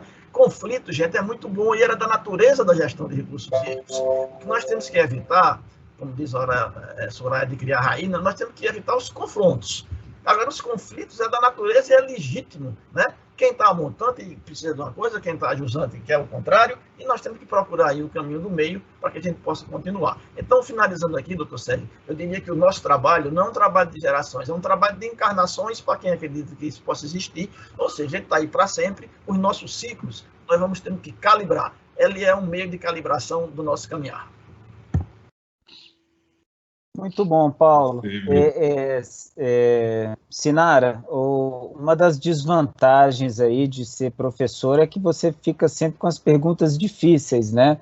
Aí não é nenhuma implicância, mas é porque faz parte da natureza da profissão, né? E o Helder colocou uma pergunta que é importante, né? E a gente está nessa discussão, inclusive, no Conselho Nacional de Recursos Hídricos, né, no âmbito das suas câmaras técnicas, e ele pergunta se o Plano Nacional, né, vai definir como que os planos de bacia devem tratar a definição dos usos prioritários, né? Se o Plano Nacional vai ter o estabelecimento dessas diretrizes, né? E parece que faz muito sentido, né? Ou seja, se é na bacia onde as questões acontecem, né? A gente falou disso aqui o tempo inteiro, né? Então parece ali ser de fato um ambiente mais propício, né? Mais adequado aí para se discutir os usos prioritários. Por outro lado, o Plano Nacional, né, tem essa responsabilidade de dar as diretrizes, né? Até de como, né, que essa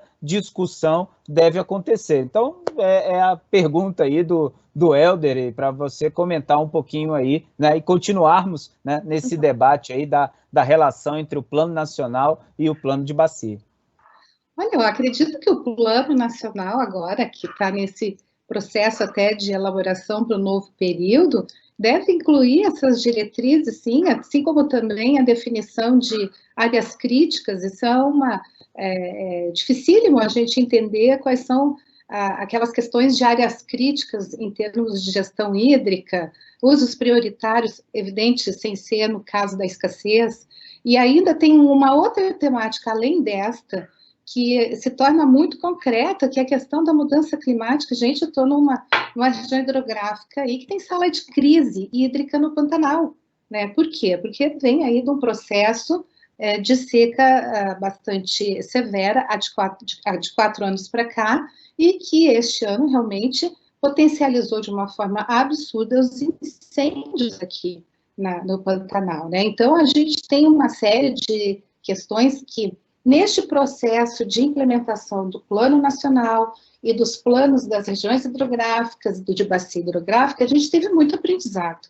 Teve aprendizado a ponto de saber que este novo plano vai inserir, sim, um aporte de necessidades, de diretrizes que podem ser definidas e integradoras também, né? Ou seja, um instrumento de planejamento que possa conduzir diretrizes necessárias, mas também diretrizes de como integrar essas questões setoriais, essas questões de planejamento e gestão, por exemplo, da questão de incêndio, e que começa no contexto de gestão hídrica, evidentemente, né? Ou seja, de gestão de evento climático crítico, no caso dessa situação de seca. E a gente vê que quando cria-se a sala de crise, junta todo mundo e não tem um elemento catalisador que coordene absolutamente as ações em prol de uma determinada questão, que é garantir água, abastecimento, enfim, água e saneamento para todo mundo, e resultado é a falta até deste comprometimento, desse entendimento deste nobre instrumento de planejamento que é o plano. Trazer isto como elemento catalisador e integrador e de condução das diretrizes necessárias, eu creio que a gente aprendeu neste processo. Eu creio que sim, eu acredito que vem de boa hora, né, a sugestão. Bom, de professora para professora, né? Eu não poderia deixar de registrar uma pergunta da professora Ivonilde, né? Ela é uma, além de assídua, né? Ela assiste, comentou com a gente que assiste e coloca, e propicia aos alunos também, recomenda que eles assistam lá, né, os nossos webinars de capacitação, fez parte como debatedora, né, também de um dos webinars dessa série aí de discussão do processo de construção do novo Plano Nacional de Recursos Hídricos. E a Ivonilde, André, pergunta e faz uma colocação, né, na prática sobre os recursos da cobrança, que mesmo nas bacias, né, que contam com os recursos da cobrança, né, eles não são muitas vezes suficientes, né, para implementação de todas as ações do plano, né? Então, eu tenho que lançar mão aí de recursos externos, né? Mas eu creio que também, é claro, sempre eu vou precisar dos recursos externos, mas eu acho que essa pergunta, ela também passa muito, né, por aquela discussão que a gente tem feito bastante, né, da governabilidade, né? Até onde vão, né, essas ações do nosso plano de bacia e o que na prática são outros investimentos, né, que o plano tem que entender no seu contexto, ele tem que ajudar a alavancar, mas ele nunca vai ter à disposição, né, um orçamento de bilhões de reais para fazer os investimentos setoriais, por exemplo, né? O plano ele vai sempre focado na gestão, tem um orçamento aí mais limitado. Então, André, por favor. Perfeito, né, Sérgio? Quer dizer, exatamente, né? Até na construção do MOP, a gente discute muito o que a gente tem governança, né? Quer dizer, o que a gente tem governança? Mas eu acho que o Paulo disse um pouco, a Soraya disse um pouco também disso, né? O comitê tem que ser o órgão indutor, ele tem que ser o elemento de transformador, quer dizer, a gente vê hoje, né? Nós temos 78 municípios com população abaixo de 5 mil na nossa bacia, e às vezes eles precisam, na realidade, ser induzidos a algumas ações, né? Às vezes, por exemplo, eles não conseguem, às vezes, solicitar recursos, eles precisam de apoio de solicitação de recursos, de construção de projetos. Então, a gente acaba também sendo um ente muito indutor na busca de novos recursos. Então, acho que isso é um papel fundamental do comitê hoje, né? Não podemos esquecer que existe uma fragilidade, né, de acordo com aquela região específica, uma fragilidade muito grande.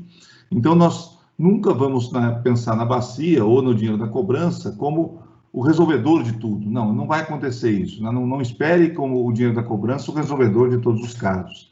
Mas, com certeza, ele é um indutor, né? Uma das muitas ações que nós estamos colocando no nosso próprio MOP, no nosso próprio plano, são exatamente ações de articulação. Né? Como fazer as ações de articulação para conseguir trazer recursos para a bacia, né? Às vezes, o comitê vai ser aquela contrapartida de um grande recurso, né? Nós, por exemplo, né, vou dar um exemplo, a gente conseguiu um recurso, por exemplo, que veio da França, onde 3 milhões veio da França, o comitê deu uma articulação de 300 mil, de 10% daquela ação, para acontecer um grande projeto, quer dizer. Então, são esses tipos de ações que o comitê pode ser indutor. Às vezes, um indutor técnico, às vezes, um indutor de ajudar num projeto, e às vezes, um indutor até de buscar recursos, de escrever um projeto bem interessante, né? Por exemplo, né, a gente já escreveu vários projetos em editais até de governo federal, que aí traz o recurso para o comitê, né? Então, a gente traz o recurso não só para o comitê, às vezes para o município. Então, eu acho que o comitê tem um papel muito importante, e a cobrança tem esse papel, ela tem essa capacidade de ser o grande, na realidade, fomentador ou indutor de realmente de buscar recursos, de trazer ações. O dinheiro da cobrança, né, não adianta a gente pensar que ele vai conseguir cobrir todos os vazios que existem na bacia, né? Os vazios que existem na bacia retrocedem a 500 anos, né? Então, na realidade, não vai resolver todos os problemas de uma vez só. Mas a gente tem certeza que ele é uma sementinha muito importante no processo. E ele consegue, na realidade, fazer grandes ações, às vezes só com articulação, né? Só com articulação. E a gente tem certeza, né, que se a gente trouxer a água como indutor, né, a água como, eu acho que as pessoas falaram aí, né, a crise hídrica, na realidade, é um grande aprendizado, né? A gente aprende até, e você passa a fazer amizades fortes que depois ninguém consegue nem falar não para você numa ação que você está fazendo em conjunto. Eu acho que isso é um ponto importante, né? Criam-se laços na crise, de um ajudar o outro e de poder ter grandes reflexos depois da crise. Então, a cobrança não vai resolver tudo, mas para mim ela é o grande indutor de muitas ações que acontecem em toda a bacia hidrográfica. É isso, Sérgio. Soraya, obrigado, André. Soraya, como se já não bastassem desafios aí hoje, né? A gente está já chegando aí à nossa reta final do webinar, né? Assim, falamos que passava rápido, né? Passa muito rápido, então o desafio aí até das suas considerações finais, né? Um minutinho aí sobre esse nosso debate, né? Sobre essa relação aí tão importante, né? Do Plano Nacional, que é o nosso instrumento maior aí de planejamento e de referência, com o plano de bacia, né, que, como falamos aí ao longo do nosso evento, é o território onde as coisas acontecem na gestão de recursos hídricos. Então, suas considerações finais aí, Soraya, e já agradecendo mais uma vez a sua participação. Sérgio, bom, eu quero agradecer o susto, mas foi ótimo, foi muito bom compartilhar com vocês esse momento, e o que eu acho importante e o que eu espero, a minha expectativa, a gente já conversou outras oportunidades sobre o Plano Nacional, é que a gente consiga ter esse mesmo brilho que a gente tem quando fala do PIR Paranapanema, quando a gente falar do Plano Nacional. Que o Plano Nacional consiga, por meio, e aí a gente já teve um webinar sobre isso, falando da comunicação, falando da educação, que o Plano Nacional possa ser conhecido, né? Que as pessoas nas bacias, os comitês interestaduais, os comitês estaduais, conheçam o Plano Nacional e possam. Opa, acho que caiu, voltei? Não, tá aí. Tá. Então, que o plano possa, de fato, ser conhecido, porque quem não conhece, não valoriza, quem não conhece, não implementa, quem não conhece, não contribui. Então, eu sei que é um desafio muito grande, ainda com a pandemia, nós estamos vendo que não acabou, que ainda vai longe, né?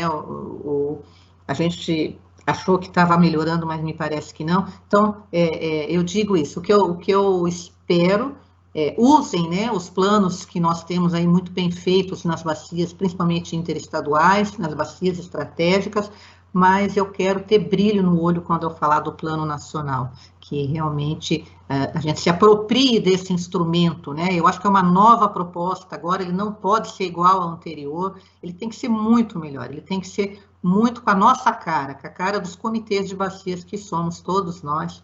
Muito obrigada, tenho certeza que estaremos juntos aí em outros momentos.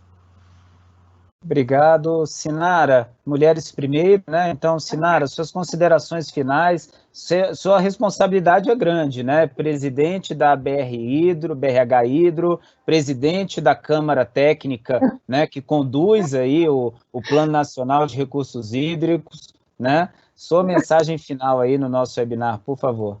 A responsabilidade realmente é grande, mas eu nunca estou sozinha, eu sempre estou com gente muito bacana, muito competente, assim como quem está aqui, né, nessa webinar. Saudade, Lana, Ivonilde, a gente se encontra agora no simpósio de recursos hídricos do Nordeste, que começa no domingo, ou seja, é claro que nada substitui, né, o olho no olho, aquele abraço que a gente pode dar no colega, no amigo, mas bola para frente, que é o que temos para hoje, então vamos em frente. Eu agradeço imensamente o convite que foi feito, não fico com medo de mais responsabilidades, desde que a gente, de fato, continue com esse brilho no olho de acreditar, porque eu acredito, eu sou otimista, eu tenho certeza que a gente está em processo, sabe? E mais pessoas, eu estou aí na universidade, mais e mais pessoas entrando no sistema, compartilhando do seu conhecimento, desenvolvendo desde pesquisas até novos modelos, métodos, tipo o MOP, que foi surgido lá do Paranapanema. Então, eu tenho certeza que a questão da água, ela é escassa, ela é possível de ter finitude de acesso, mas aquela nossa capacidade que está aqui, ó, no meio da nossa orelha aqui dentro, sabe? E que junto a gente pode, de fato, fazer acontecer, de ter água e saneamento para todo mundo mesmo, sem deixar ninguém de fora. Eu acredito nisso, e eu faço esse convite, e fico à disposição. Sempre que precisar, podem me convidar, eu adoro fazer o que eu faço, que é divulgar, promover, mobilizar, educar e ser parceira nessa luta de ter qualidade de vida que pressupõe-se ter água, né?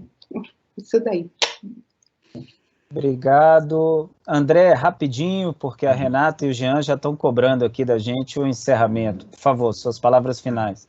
Fica fácil, né, falar que as duas, na realidade, têm brilho nos olhos, né? É gostoso falar, né? Todo mundo aqui está feliz com o que está fazendo. Mas eu acho que o plano, né, o Plano Nacional, ele tem que responder nossas fragilidades, as fraquezas, né? Nós temos grandes planos em execução, que têm as suas fragilidades. Se o plano responder, né, ou dar caminho, dar diretrizes para isso, vai ajudar muito, né?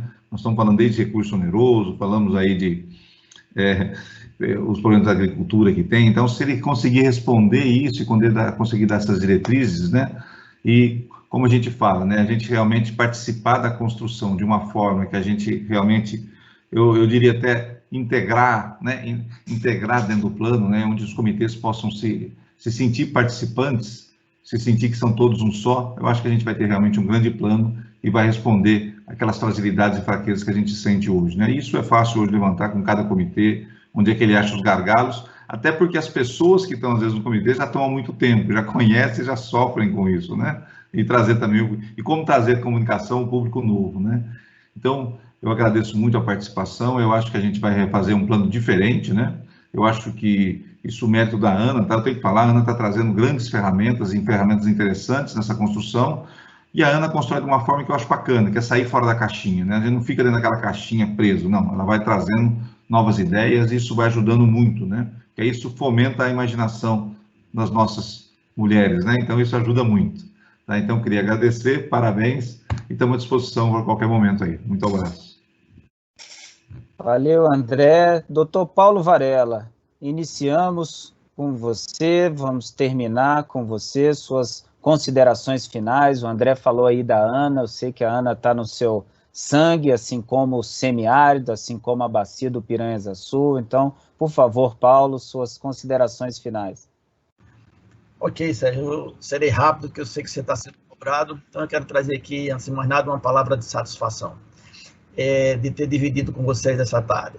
Passou rápido, passou legal, foi assim, um prazer imenso receber a energia que vocês trouxeram aqui nessa tarde. Trazer também uma palavra de estímulo à Ana, né, para que continue com esse esforço. Se tem alguma coisa onde eu acho que nós estamos falhando é na capacidade de comunicar à sociedade como um todo a nossa existência enquanto sistema, né? Trazer também uma palavra de uma profissão de fé no nosso sistema. Eu acho que realmente ele é um sistema pelo qual vale a pena lutar. E fazer aqui uma reflexão muito rápida. Se nós fizermos, uma constatação, eu diria, se nós analisarmos os nossos primeiros planos e formos vendo o caminhar, nós evoluímos uma imensidão, né? nós estamos partindo para planos que, bom, vamos aprendendo que plano para se implementar tem que ser implementável, para ser implementável ele tem que estar, enfim, né, atraindo todas as pessoas que estão ali ao redor, e aí por diante.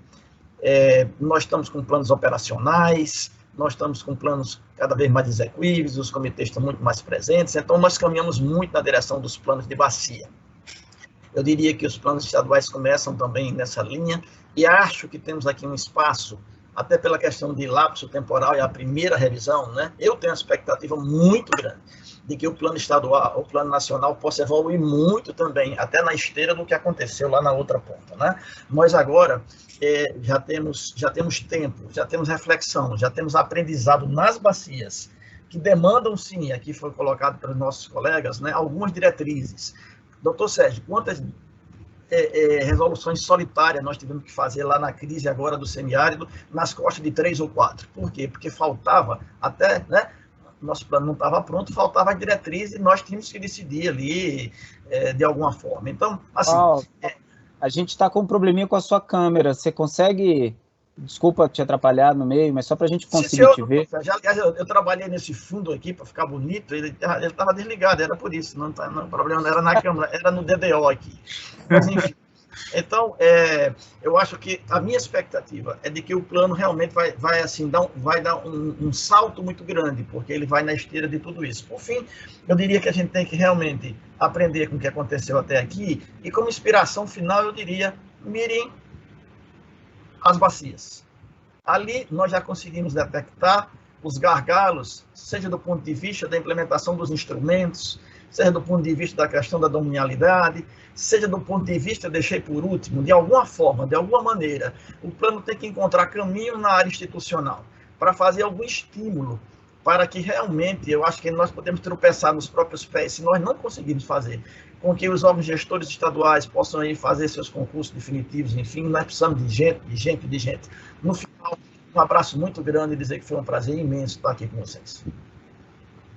Olha, muito obrigado, Paulo.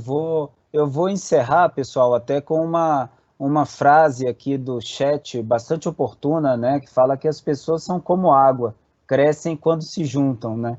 Eu cresci demais, né, nesse nosso encontro. Espero que todos que tenham aí nos acompanhado também tenham crescido, tenham gostado, né? Aos que não tiveram oportunidade, né, de estar conosco ao vivo, por favor, quem está, divulgue, né? O webinar vai estar depois disponível, né, na nossa página no YouTube, né, para que a gente possa seguir nessa caminhada, né? Seguir nessa trajetória, nessas discussões, nessa reflexão e achar o caminho, né? Com brilho no olho, né? Como colocado aí pela Soraya, pela Sinara, reforçado aí pelo André, né? Construir aí o Plano Nacional de Recursos Hídricos, fruto desse nosso amadurecimento, fruto aí e o plano que o país merece, precisa, né? E que balize aí as nossas ações para os próximos anos. Então, meu muito obrigado, tá? Eu deixo aqui, né, para encerrar, já o convite para vocês que estão nos assistindo. Próximo webinar vai tratar do hidrologiquez, né? É instigante, nem vou dizer o que né? Fica o convite, né, para que vocês descubram, né, na semana que vem, né, o que o hidrologiquez quer dizer, né, uma comunicação aí mais simples aí aplicada aos nossos atos normativos, aos outros documentos, como é que a gente consegue se comunicar, né, e falar sobre água aí dentro dessa terminologia que a gente acaba utilizando. Então, muito obrigado, pessoal, valeu e até a próxima, seguimos juntos, se cuidem. Tchau, tchau.